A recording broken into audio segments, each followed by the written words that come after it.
Good morning. How are you today? It's beautiful out. It really is gorgeous. And today is the beginning of the end of the trial in Minneapolis of Chauvin for killing George Floyd. I listened to the opening summation, and I don't like to be critical of another lawyer, but I found it wanting. I found it too defensive. I found it absent any emotion for something as chilling as this. What would an average prosecutor do? He would stand up and say, good morning, ladies and gentlemen of the jury.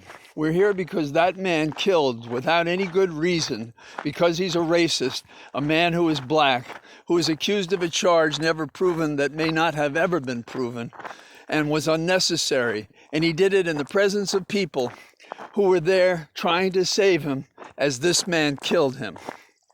My name is John Flannery. It's my privilege and honor to represent this case to the jury today.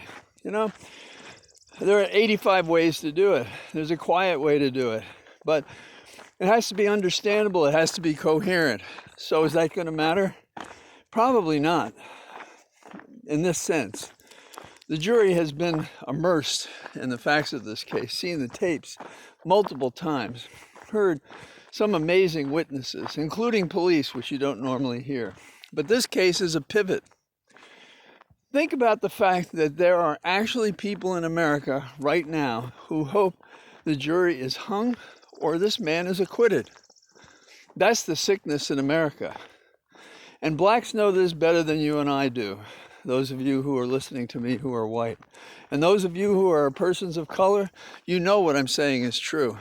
And the hope and belief in the system engendered by the fact this man was charged and there was a settlement and there's been a trial will evaporate as the morning dew if he is not convicted. And there are two paths after this. That's why this case is a pivot. One is toward the future, toward legislation, toward cooperation, toward positive change. And the other is riot in the streets. And that's the way it's going to be, because no one will be believable if this man is acquitted. So, it can be cured. First of all, I don't know that what he said matters. That is the prosecutor. Secondly, I know that Blackwell would have done better because his opening was perfect. It was riveting. People paid attention. It had emotion. It had the facts. It had the law. And I expect he'll do the closing summation and try to clean up whatever has been overlooked. But the defense attorney is competent, and he only has to sow doubt with one juror, and that's our fear. So that's where I see it right now.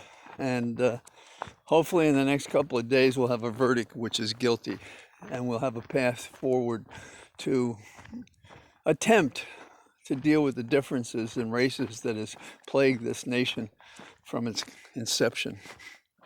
Now, there are a couple of other things going on, including what do we do about the pandemic? And the answer is listen to Fauci and do what he says.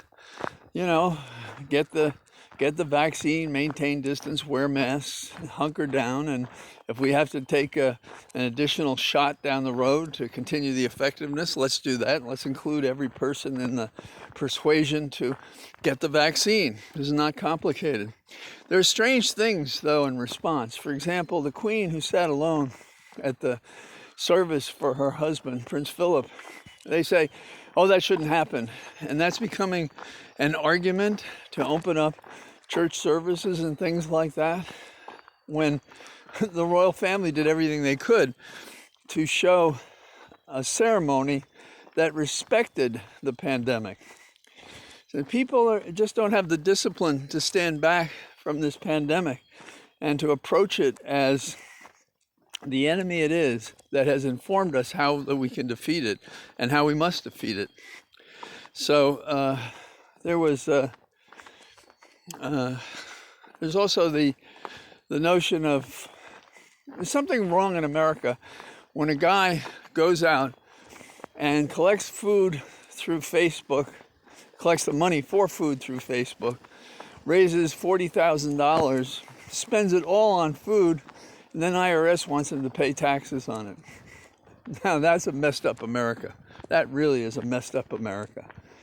They treat it as if it was his income and then it was his charity. But it should matter that the only reason he got it and the only reason he spent it was to help others. That's America for you. So the trial and the pandemic kind of eclipse all other stories, and I'll try to catch the defense summation in Blackwell later today. So be well. I'll talk to you tomorrow. Bye-bye.